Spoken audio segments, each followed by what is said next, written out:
नर्मदे हर. ज्ञान वैराग्य ऐश्वर्य यशश्री औदार्य हे साही गुणवर्य वसती चेथ येणे कारणे भगवंत. भगवान श्रीकृष्णांच्या ऐश्वर्य या गुणाचा आज आपण परिचय करून घेऊया. ऐश्वर्य प्राप्ती हा वैराग्याचा सहज परिणाम आहे. वैराग्यातूनच ऐश्वर्य प्राप्त होते. वैराग्य म्हणजे एखादी गोष्ट टाकण्याची हिंमत.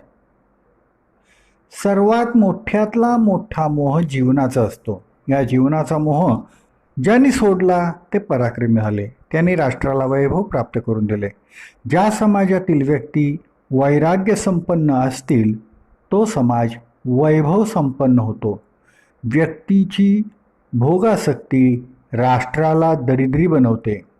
व्यक्ती जीवनातील वैराग्य राष्ट्राला ऐश्वर्य संपन्न करते. वैराग्य म्हणजे समर्पण वृत्ती. राष्ट्राय स्वाहा राष्ट्राय दत्तम इदम न मम अशी आहुती देणारे गुरुजी राष्ट्रात तेज निर्माण करतात. संस्कृतमध्ये ऐश्वर्य या शब्दाचा अर्थ वैभव असा नाही आहे. ईश शासनात ऐश्वर्य म्हणजे अधिकार चालणे. इथं गरिबी आणि श्रीमंती हा प्रश्नच नाही. श्रीकृष्णाचं ऐश्वर्य म्हणजे परिस्थितीवर मात करण्याचे सामर्थ्य. आपल्या सामर्थ्याच्या बाहेर काहीही जाता कामा नये. जर आपले सामर्थ्य कमी पडू लागले तर आपले तेवढे ऐश्वर्य संपले असं समजावं. महाभारतातला एक प्रसंग आपण बघूया. पांडव विराट राजाकडे अज्ञातवासात होते. द्रौपदी सैरंध्री म्हणून वावरत होती. सैरंध्री म्हणजे वेणीफणी करणारी दासी. विराट राजाचा सेनापती कीचक हा सैरंध्रीच्या मागे लागला. कीचकाने सैरंध्रीचा पाठलाग केला. ती धावतच राज्यसभेत आली. कीचक पाठोपाठच आला. भर राजसभेत त्यानं द्रौपदीला लाथ मारली. द्रौपदी बोलून चालून महाराणी क्षत्राणी होती. व्यास म्हणतात की ती यज्ञकुंडातून प्रकट झाली होती. ती अग्निशिखाच होती. तिचे तेज प्रकटले आणि ती गरजली, राजा काय चाललं हे. विराटाला खरं म्हणजे यातलं काहीच माहीत नव्हते. पळत कशा करता आली. पाठोपाठ कीचक आला. त्याने लाथ मारली. हे काय आणि कशा करता काही त्याला माहीत नव्हतं. तोच ते म्हणाला मला माहीत नाही. त्याबरोबर सैरंध्री गरजली, माहीत नाही तू राजा आहेस ना. हे राजाला शोभत नाही. हे राजाचे डोळे असतात. त्याने मला माहीत नाही असं म्हणणे योग्य नाही. तू राजा होण्याच्या लायकीचा नाहीस. सिंहासन सोड. विराट गांगरला. सैरंध्रीनं राजनीती सांगावी. तो गोंधळून म्हणाला, हा कीचक माझ्या ताब्यात नाही. कीचक सेनापती होता, पराक्रमी होता. नुकताच एक लढाई जिंकून आला होता. शिवाय तो विराटाच्या पत्नीचा भाऊ होता. द्रौपदीनं ते ऐकलं. हा माझ्या ताब्यात नाही. ती संतापली आणि म्हणाली, तुझ्या स्वामित्वाच्या तुझ्या सामर्थ्याच्या बाहेर कोणीही असेल तर तू सिंहासनावर बसायला योग्य नाहीस. सिंहासन सोडून दे. ह्याचा अर्थ असा की राजाचे ऐश्वर्य म्हणजे सत्ता सामर्थ्य असं असलं पाहिजे. कोणतीही परिस्थिती त्याच्या हाताबाहेर जाताच कामा नये. भगवान श्रीकृष्णांचं ऐश्वर्य असंच आहे. लहानपणी कुवलयापीड हत्तीला त्यांनी ठार केलं. कंसाला ठार केलं. कालिया नागाच्या डोक्यावर थैथै नाचला कृष्ण. लहानपणीच बडी बडी राक्षस मंडळी त्यानं मारली. आता जी जुडो किंवा कराटे ही युद्ध पद्धती आहे तशीच ती होती. वानर तशाच युद्धात पटाईत होते. हनुमंतांचे वर्णन आहे, नेटका सड पातळू परंतु चपलांग पाहता मोठे महाविद्युल्लते परी. हनुमान भीम कृष्ण हे असे जुडो कुशल होते. जुडो हा शब्दच मुळी युद्ध या संस्कृत शब्दातून निर्माण झालेला आहे. यचा ज होतो युद्ध च जुद्ध च जुद्धो आणि जुडो म्हणून श्रीकृष्णाचं ऐश्वर्य असं प्रकट झालं. जरासंघ अनीतिमान होता, परंतु सम्राट होता. त्याला 100 राजबळी द्यायचे होते. तो नरमेध यज्ञ करणार होता. जरासंघाचं सैन्य अफाट होतं. श्रीकृष्णापुढं अनेकदा त्याचा पराभव झालेला होता. जरासंघाच्या भीतीनं श्रीकृष्णाने राजधानीही बदलली, मथुरा सोडली. तरी श्रीकृष्णानं असं नाही म्हणलं, काय करणार, हा जरासंघ सामर्थ्यशील आहे, आपण त्याच्या वाटेलाच जाऊ नये. अशा सम्राटावर मात करता आली तरच श्रीकृष्णाचं ऐश्वर्य प्रकट होणार होतं. भीम आणि अर्जुन यांच्यासह श्रीकृष्ण जरासंघापुढे गेला, वेश पालटून गेला. तिघही एकदम राज्यसभेत येऊन उभे ठाकले. कृष्णानं म्हणलं, तू आमचा शत्रू आहेस, परंतु तुझं सैन्य पराक्रम करतं. त्या सैन्याच्या शक्तीवर तू माजलेला आहेस. तुझा काय स्वतःचा पराक्रम आहे? स्वतःच्या बाहुबलात काही सामर्थ्य असेल तर द्वंद्वयुद्ध कर. खरं म्हणजे श्रीकृष्णानं हे युद्ध केवळ बोलण्यानंच अर्ध जिंकलं.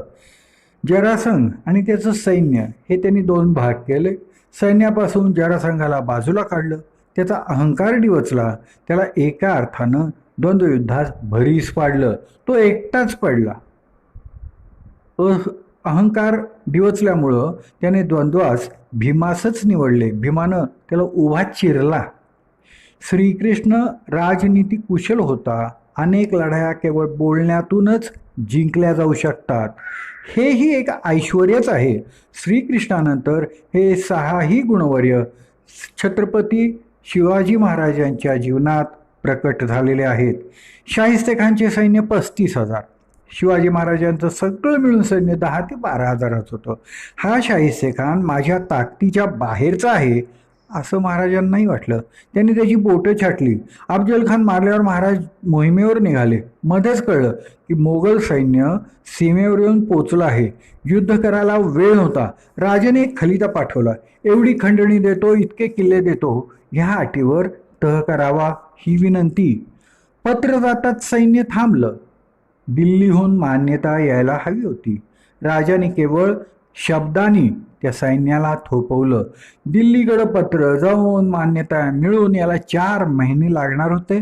मध्यंतरीच्या काळात महाराजांनी त्यांची ती मोहीम पूर्ण केली. दिल्लीकरांनी तह मान्य केला. वकील रायगडावर आला आणि म्हणाला, तह मान्य आहे. राजाने विचारलं, कसला तह आणि खंडणी किल्ले कसले, कशासाठी, तुम्ही काय पराक्रम केला आहे? याला म्हणतात राजकारण. आपला शब्द गेला तेव्हा द्यायलाच हवं असा खुळसट विचार त्यांनी केला नाही. शिवाजी राजांच्या राजकारणातील सत्य आणि अहिंसा ही भिन्न होती. ब्राह्मणी नव्हती, क्षत्रिय होती. परित्राणाय साधूनाम विनाशायत दुष्कृताम या सूत्राला धरून सज्जनांचे रक्षण होते ते सत्य, दुर्जनांचे निर्दालन होते ती अहिंसा. अशीच व्याख्या कृष्णाने केली ती आणि छत्रपतींना तीच भावली. श्रीकृष्णाचं ऐश्वर्य आणखीन एके ठिकाणी म्हणजेच जयद्रथ पदाच्या वेळी अत्युत्कृष्ट प्रकट झाले आहे. अर्जुनानं प्रतिज्ञा केली, त्या सुसाच्या अग्निकाष्ठ भक्षण करीन. एका अर्थानं त्याला वाचवलं की युद्धापासून पांडवांचा पराभव निश्चित झाला. अर्जुनाची प्रतिज्ञा श्रीकृष्णाच्या योजना देणे आणि बुद्धीशीच पार पडली आहे. व्यक्तीचा स्वभाव त्याने इतका अचूक हेरला आहे की तो जयद्रथ सूर्य झाकोलताच आपण उभा राहणार ह्याच्या बद्दल श्रीकृष्णाला 100% खात्री होती. ज्याला पुढं काय घडू शकतं याची पुरेपूर कल्पना येऊ शकते तोच यशस्वी होतो, ऐश्वर्य संपन्न होतो. शिवाजी महाराजांची अशीच कल्पना असे. मला माहित नाही अचानक हे असं कसं घडलं, असं राजे कधीही म्हणलेलं नाहीत. अचानक काही घडेल कसं, जे घडणं शक्य आहे त्याची नुसती आधी कल्पनाच नाही तर त्यावर आधीच उपाययोजनाही केलेली असायला पाहिजे. राजे पन्हाळ्यावरून निसटले. रात्रीच्या वेळी तुफान पाऊस, 600 मावळे राजांची पालखीहून दौडतायत, काळोखात पळतायत, परंतु त्यांनी एक रिकामी पालखी बरोबर घेतली होती. रिकामी पालखी कशाला? शत्रूला चाहूल लागली. राजे काही सैनिकांना घेऊन आडवाटेनं निघून गेले. रिकाम्या पालखीत शिवा न्हावी बसला. महाराजांच्या वेशात पाठलाग झाला. त्याच पालखीला पकडलं. शत्रूला आनंद झाला. राजे जात होते ते सापडले. परंतु गोटात गेल्यावर लक्षात आलं की हे राजे नाहीत तर शिवा न्हावी होता. शिवाजी राजाने उत्कृष्ट हूल दिली. ज्याला अशी पुढील परिस्थितीची आधीच कल्पना येते व तिच्यावर मात करण्याची ज्याने आधीच योजना आखलेली असते तोच यशस्वी होतो. श्रीकृष्णाच्या किंवा महाराजांच्या जीवनात अचानक काही कोसळत नाही. आपल्याला माहीतच आहे की युद्धानंतर धृतराष्ट्राने भीमाची भेट मागितली. श्रीकृष्णाने भीमाचा लोखंडी पुतळा पुढं केला. धृतराष्ट्रानं त्याला कडकडून मिठी मारली तेव्हा त्या पुतळ्याचा चुराचुरा झाला. धृतराष्ट्राच्या मिठीनं भीमाची हाडं पिचून गेली असती. सारं युद्ध जिंकून पांडवांचा पराभव केवळ भीम आणि धृतराष्ट्र भेटीतच झाला असता. परंतु श्रीकृष्णाला सारी कल्पना आहे. नुसतीच कल्पना नाही तर त्यासाठीची जी योजना करायला पाहिजे तीही त्यांनी केली आहे, आखली आहे. भीमाचा पुतळा आधीच तयार आहे. हे असंच घडणार या कल्पनेमुळंच श्रीकृष्ण परिस्थितीला वाकवतो. म्हणूनच तो आपल्या हाताबाहेर परिस्थिती जाऊनच देत नाही. परिस्थितीवर मात करण्याचं सामर्थ्य त्याच्याजवळ आहे. म्हणूनच तो ऐश्वर्य संपन्न आहे. श्रीकृष्णाचं ऐश्वर्य त्याच्या सामर्थ्यात किंवा बुद्धी कौशल्यात आहे असं नाही. वयानं श्रीकृष्ण लहान, धर्मराज वयानं मोठे, भीष्म तर खूप वयोवृद्ध होते. पण श्रीकृष्णाचा अधिकार धर्मराजावरही चालत होता, भीष्मांच्यावरही चालत होता. युद्धात धर्मराज कृष्णाच्या सांगण्यावरून खोटे बोलला. धर्मराजाने आपली धर्मकल्पना बाजूला ठेवली. कृष्णाचे मार्गदर्शन मानले. युद्धात कृष्णानं आपली प्रतिज्ञा मोडली. न धरी शस्त्र करी मी असे तो म्हणाला होता. परंतु सुदर्शन चक्र घेऊन तो भीष्मांच्यावर धावला. हे पाहून भीष्म आनंदित झाले. म्हणाले, कृष्णा तुझ्यातनं मरण येत असेल तर मी परम भाग्यवान आहे, मार मला. या मोठ्या माणसांवर कृष्णाचा असा अधिकार चालत होता. शरीर सामर्थ्यानं किंवा त्याच्या बुद्धी सामर्थ्यानं कृष्णानं हे ऐश्वर्य स्वीकारलं होतं का, मिळवलं होतं का? तर होय, ऐश्वर्य म्हणजे एका अर्थानं नेतृत्वाचा स्वीकार. श्रीकृष्णाच्या नेतृत्वाचा सहर्ष स्वीकार पांडवांनी तर केलाच होता, परंतु कौरवातील अनेकांनीही तो केलेला होता. मनोमन ते श्रीकृष्णाला मानत होते. भीष्म, विदुर, द्रोण, कृप या सगळ्यांनाच कृष्णाचे श्रेष्ठत्व मान्य झालेले होतं. हे ऐश्वर्य म्हणजे हा अधिकार कृष्णाला त्याच्या समतोल आणि सखोल ज्ञानामुळे प्राप्त झालेला होता. ज्ञानानं ऐश्वर्य प्राप्त होतं. म्हणजेच मला म्हणायचं आहे की ज्ञानामुळं अधिकार चालतो. श्रीकृष्णांचं ज्ञान आणि श्रीकृष्णांची शक्ती अद्वितीय होती. शत्रूलाही कृष्णाच्या शक्तीचा धाक वाटे. कृष्णाला वासवी शक्ती मिळालेली नव्हती. वासवी शक्ती कर्णाला मिळाली होती. इंद्राने ती कर्णाला अमोघ शक्ती दिलेली होती. या शक्तीच्या जोरावर आपण अर्जुनाला ठार करू अशी गर्जना कर्णानं केली. तो कमालीचा बढाईखोर होता, हे मुद्दाम लक्षात घ्या. वासवी शक्तीचा हा उल्लेख त्याने राजसभेत करताच भीष्म म्हणाले, कर्णा, ज्या शक्तीच्या जोरावर तू अर्जुनाचा वध करण्याची भाषा वापरतो आहेस ती अमोघ शक्तीही मनात आले तर कृष्ण फोडून टाकेल. हे ऐकल्यावर बढाईखोर कृष्णानं काय म्हणायला हवं होतं?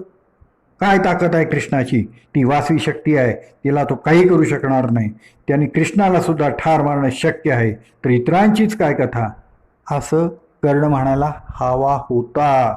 पण तो म्हणला का तसं? तो तसं काही म्हणला नाही. कृष्णाचा उल्लेख होताच कर्णाचा आवाज पडला. तो म्हणाला, होय, ते खरं आहे. त्याला मात्र ते शक्य आहे. हे श्रीकृष्णाचं सामर्थ्य आहे. याला ऐश्वर्य म्हणतात. पक्षातील कर्ण कृष्णाचे ऐश्वर्य एवढे मानतो की बढाईमध्ये सुद्धा तो ते झुगारून देऊ शकत नाही. सामर्थ्य असं हवं. शक्तीने मिळती राज्ये, शक्ती वीण दरिद्रता. माग एकदा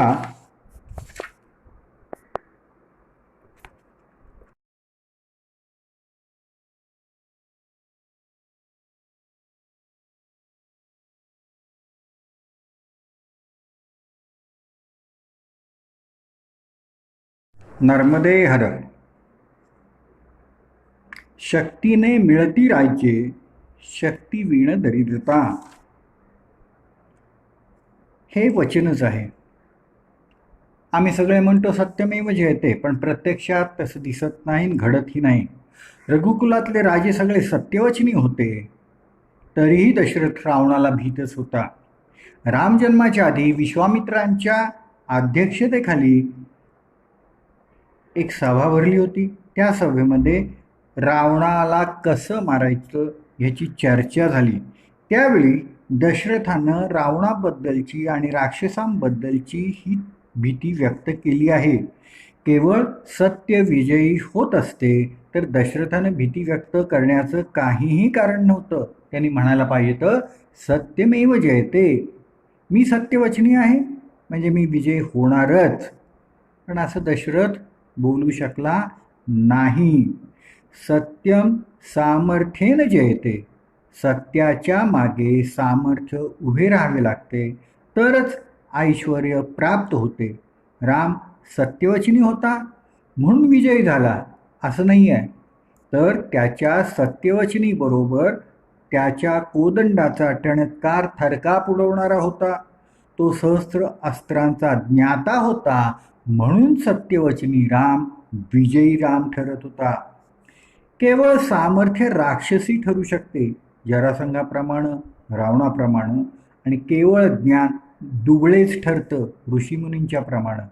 राक्षसांनी या ऋषीमुनींची खुशाल चटणी केली, त्यांच्या हाडांचे ढीग रचून ठेवले. हे सत्यवचनी ऋषी राक्षसाने खाऊन टाकले. म्हणून ज्ञान आणि सामर्थ्य ही एकत्र यावी लागतात. महाभारताच्या भाषेत बोलायचं झालं तर ज्ञानशक्ती म्हणजे ब्राह्मण शक्ती आणि सामर्थ्य म्हणजे क्षात्रशक्ती, या दोन शक्ती अग्नी आणि वायूप्रमाणे एकत्र आल्या तर कसलीही क्रूर आसुरी शक्ती टिकत नाही. श्रीकृष्णामध्ये ज्ञान आणि सामर्थ्य दोन्ही एकत्र आलं म्हणूनच त्याचा विजय झाला, त्याला ऐश्वर्य प्राप्त झालेलं आहे. ऐश्वर्य प्राप्त सामर्थ्यामुळंच होतं असं नाही, प्रेमामुळंही ऐश्वर्य प्राप्त होऊ शकतं. सामर्थ्य आणि प्रेम ह्यांचाही निकटचा संबंध आहे. निरपेक्ष प्रेम करणाऱ्याचे शब्द मोडता येत नाहीत, हे मान्यच करावं लागतं. धर्मराज आयुष्यात कधीही खोटं बोलला नाही आहे, तो जन्मभर सत्यच बोलत आहे. एवढं कठीण व्रत त्यांनी केवळ आणि केवळ कृष्णाने सांगितलं म्हणून मोडलं. कृष्णाने त्याला सांगितलं खोटं बोल, तो वयाने मोठा होता कृष्णापेक्षा, तरीही धर्मराजाला कृष्णाचं सांगणं मनोमन पटलेलं नाही आहे. तरीही कृष्ण सांगतोय, त्याच्यापुढे इलाज नाही, त्याच्यापुढे शरणागती आहे. ही शरणागती शक्तीमुळं नाही आहे तर त्याच्या प्रेमामुळं आहे. केवळ ऐश्वर्य म्हणजे सत्ता असेल तर ती उलथून टाकता येते. निदान काही लोक तरी ती सत्ता मानत नाहीत, पण कृष्णाची सत्ता सर्वमान्य आहे, कारण त्या सत्तेला अनेक पैलू आहेत. ही सत्ता कधी सामर्थ्याने, कधी ज्ञानानं, तरी कधी प्रेमानं आपला अधिकार गाजवते. म्हणूनच धर्मराजा खोटं बोलला. व्ही शांताराम यांच्या चित्रपटातला एक प्रसंग आहे. चित्रपटाचं नाव होतं 2 आंखे 12 हात. जेलर काही अट्टल गुन्हेगारांना सुधारण्याचा प्रयत्न करतो असं ते कथानक आहे. एक प्रसंग असा आहे, गुन्हेगार कुठले तरी जेवणाचे डबे पळवतात. जेलर संतापून आज्ञा देतो. डबे बाजूला ठेवून द्या, घ्यायचे नाहीत. गुन्हेगार मगरूरपणानं उभं राहतात, नाही ठेवणार. हे त्याने आपल्या उग्र डोळ्यांनी सांगितलं तेव्हा जेलर अति कोमल आवाजात त्यांना म्हणतो, नाही ठेवणार तुम्ही डबे? माझं तुम्ही ऐकणार नाही आहे का? ठीक आहे. झालं. त्या गुन्हेगारांना ही प्रेमाची भाषा मोडवेना. प्रेमामुळं क्रोध निशस्त्र झाला. अहंकाराचा पीळ भयंकर असतो. अहंकार मोडतो पण वाकत नाही. म्हणून अहंकार उग्रतेपुढं हार पावत नाही, पण सौम्यतेपुढं, शांतीपुढं तो निष्प्रभ होतो. इंग्रजीत म्हणतात, थंड लोखंड तापलेल्या लोखंडाला कापते. श्रीकृष्णाचं हे नेतृत्व धर्मराजाने किती स्वीकारावं. युद्धानंतर विजय प्राप्त होऊन सुद्धा धर्मराजाला नैराश्य आलं. आपण फार मोठा कुलसंहार केलाय असं त्याला वाटायला लागलं. तो मनानं इतका खचला की त्याला राज्यही नकोसं झालं. आणि तो कृष्णाला विचारतो, आता काय करू? तेव्हा कृष्ण सांगतो, राजसूय यज्ञ कर. याचा अर्थ असा होता की आणखीन युद्ध कर. युद्धानं निराशा आली आहे ना, मग दुसरा उपाय काय? तर आणखीन युद्ध करणं हाच उपाय आहे. अशीच पद्धत अजूनही आहे. वैमानिकाचं एखादं विमान कोसळलं, वैमानिक जिवंत राहिला तर त्याला विमानातनं लगेच बाहेर पडल्याबरोबर दुसरं विमान देतात आणि सांगतात, हे विमान घेऊन लगेच अमुक ठिकाणी जा. असं केलं नाही तर तो वैमानिक मनानं कधीही सावरणार नाही. तो उड्डाणाची भीती घेईल. म्हणून विमान पडलेस, हे दुसरं विमान घेऊन जा, असा त्यावरचा उपाय सध्याही केला जातो. श्रीकृष्णाचा राजसूय यज्ञाचा सल्ला अशाच थाटाचा होता आणि धर्मराजाने तो मानला. कारण श्रीकृष्ण आपल्या हिताचंच सांगेल, त्यात स्वार्थाचा लवलेशही नसेल याची त्याला मनोमन खात्री होती. ऐश्वर्य म्हणजे अधिकार चालणे. श्रीकृष्णाचं ऐश्वर्य हे असं आहे. ऐश्वर्य कशा कशानं प्राप्त होतं? ज्ञानानं आपला अधिकार चालतो, शक्तीनं म्हणजे सामर्थ्याने अधिकार चालतो, प्रेमानंही आपला अधिकार चालतो, तसंच सुरेख सौंदर्यानं अधिकार चालतो, शरीर सौंदर्याचाही अधिकार चालतो, पण त्याही पेक्षा शील सौंदर्य, प्रतिभा, अधिकात अधिक लोकमान्य श्रेष्ठतम होतं. त्यानं द्रौपदीला बहीण आणि ते पवित्र आणि हिमधवल होतं. त्याच्याकडं कुणीही बोट दाखवू नये. हे सारे आतापर्यंतचे भक्ती लौकिक सांगितले. श्रीकृष्णाचे आध्यात्मिक दिव्य ऐश्वर्य ही परंतु माऊलींच्या भाषेत म्हणत तर मुद्रावावया बिहाला श्रीकृष्णाचे आध्यात्मिक खूपच अत्यंत अवघड आहे. राम आणि कृष्ण याच्या भूमिका आहे. श्रीराम म्हणतो, मी राम पुत्र सामान्य माणूस समजतो. हनुमान सुद्धा रामाचा उल्लेख मानव असाच करतो. म्हणजे श्रीराम जीवनात वावरत असताना आपले भगवंतपण आणि आपले अवतारत्व बाजूला ठेवून वावरत आहेत. श्रीकृष्णाचं मात्र तसं नाही. श्रीकृष्ण लहानपणापासूनच आपलं विभूतिमत्व, आपलं ईश्वरत्व विसरत नाही. लहानपणी त्यांनी माती खाल्ली. मुलं आईला सांगत आली, आई कृष्णाने माती खाल्ली, माती खाल्ली. आई म्हणाली, कृष्णा माती खातोस? आ कर बघू. कृष्णाने आ केला. भागवतकार म्हणतात,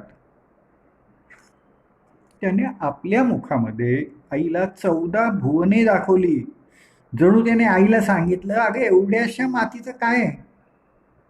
मी तर सगळी भुवनं माझ्या तोंडातच ठेवलेली आहेत. ही तर आधीपासूनच माझ्या तोंडात आहेत. यशोदेला त्यांनी विश्वरूप दर्शन घडवलं. कौरवांच्या सभेत कृष्ण गेला. दुर्योधन म्हणाला, मी तुला आत्ताच बांधून टाकतो. तू काही शस्त्रास्त्रे घेऊन आलेला नाही आहेस. तेव्हा कृष्ण मोठ्यांदा हसला आणि म्हणाला, अरे मी माझ्या शक्ती वाचून कधीही नसतो. चंद्र तेथे चंद्रिका, शंभू तेथे अंबिका. हे जेवढं सत्य आहे तेवढंच विष्णूच्या पायाशी लक्ष्मीच आहे, ती शक्ती आहे. श्रीकृष्णाने अट्टहास केला. अट्टहास शब्दाचा खरा अर्थ मोठ्याने हसणे असा आहे.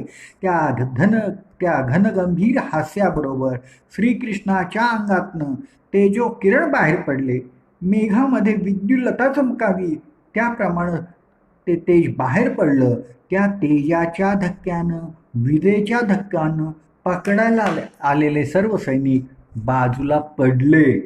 हे कसं शक्य आहे? योगशास्त्राचं म्हणणं असं आहे की पिंड ब्रह्मांड ऐक्य आहे. आपल्याला माहीत आहे की अणूचा स्फोट झाला तर प्रचंड ऊर्जा निर्माण होते. पिंडामध्ये म्हणजे शरीरामध्ये अणू आहे. अहमचा अर्थ ज्याचे पुढे हनन म्हणजे विभाजन होत नाही असा, अर्थात त्याचा लहानसा स्फोट झाला तर अशीच ऊर्जा बाहेर पडेल. रामकृष्ण परमहंसांनी हा स्फोट विवेकानंदांना दाखवला होता. मी विवेकानंद कसा झालो या छोट्याशा आत्मवृत्तात विवेकानंदाने तो नमूद केलेला आहे. रामकृष्णाने नरेंद्राच्या छातीला स्पर्श केला. तो स्पर्श विद्युत स्पर्शाप्रमाणे झाला आणि नरेंद्र ध्यानमग्न झाला. श्रीकृष्णानं सांगितलं, माझी शक्ती मला सोडूनच नसते. याचा अर्थ आत ही शक्ती केंद्र आहे. त्याचा प्रस्फोट मला करता येतो, केव्हा पाहिजे तेव्हा करता येतो. अर्थात त्याला योगेश्वर असायला लागतं. श्रीकृष्णाने आपले योगैश्वर्य कौरव सभेत प्रकट केलेलं आहे. श्रीकृष्णाचे योगैश्वर्य अनेक ठिकाणी प्रकट झालं आहे. ते द्रौपदी वस्त्रहरण प्रसंगी प्रकट झाला आहे. तो त्या प्रसंगी खऱ्या अर्थानं पटवर्धन झालेला आहे. पट म्हणजे वस्त्रे वाढवली म्हणून पटवर्धन तो झाला. नारदांना त्यांनी आपले योगेश्वरी मोठ्या मिश्किलपणानं दाखवलेले आहे. नारदानं म्हणलं, तुला इतक्या स्त्रिया आहेत, तू इतक्या घरी जातोस तरी का? एखादी स्त्री कुणी पळवली तर तुला कळायचं सुद्धा नाही.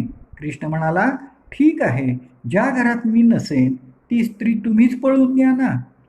नारद घराघरात हिंडले पण प्रत्येक ठिकाणी कृष्ण होताच. 16,108 नारींच्या सह आपापल्या घरामध्ये श्रीकृष्ण संसारमग्न होता. श्रीकृष्णाचे योगेश्वर्य यात दिसते. ईश्वर नाही अशी जागाच असू शकत नाही. एक गमतीदार कल्पना मनात आणा. दूरदर्शनवरचे पंतप्रधान अगर समाचार देणाऱ्या युवती असतात कुठल्या तरी एका गावी एका खोलीत, परंतु घराघरात खोलीत त्या दिसतात आणि बोलतात. तसंच काहीसं हे श्रीकृष्णांचं योगैश्वर्य प्रकट झालेलं आहे. श्रीकृष्ण हा साक्षात पूर्णावतार आहे. या भूमिकेवरूनच त्याचं बोलणं, त्याचं वागणं आहे. श्रीकृष्ण स्वतः भगवान आहेत. जे मला प्राकृत मनुष्य समजतात ते मूर्ख होत असं त्यांनी गीतेत स्पष्ट सांगून टाकलं आहे. श्रीकृष्ण परब्रह्म होत. मग हे विश्व काय आहे? भगवान म्हणतात, नचमस्थानी भूतानी पश्य मे योगमेश्वरम. या विधानातील पश्य हे क्रियापद देहली दीप न्यायानं घ्यायचं आहे. उंबरठ्यावरच्या दिव्याचा प्रकाश दोन्ही खोल्यात पडतो तसं हे क्रियापद आहे. त्यामुळं 2 वाक्ये तयार होतात. नच मतस्थानी भूतानी पश्य मे योगमेश्वरम. माझ्या ठिकाणची ही भूते पाहू नकोस, तर ती महाभूते म्हणजेच माझे योगैश्वर्य आहे असे तू पहा. विश्व हे परमात्म्याचे योगैश्वरी आहे. योगमाया समावृतः. ही माया तादात्म्याने एकरूप आहे. माऊलींचा दृष्टांत द्यायचा तर असं म्हणता येईल की चांदण्याने चंद्र झाकला जातो काय? कमलदलाने फाकले तर त्याचे कमल पण नष्ट होते काय? किळावरती माणिके लोपीजे काही? रत्नावरील कांती रत्नावर आवरण घालते काय? उपनिषदेत सांगतात ना, यस्य भासा सर्वमिदम. हे सारे विश्व परमात्म्याचा प्रकाश आहे. म्हणजे यथा आकाशितो वायू सर्वत्र गो महान तथा सर्वाणि भूतानी. आकाशात वायू असावा तशी ही सारी भूते आहेत. मी आकाशासारखा विशाल आहे, अनंत आहे आणि भूते वायूसारखी.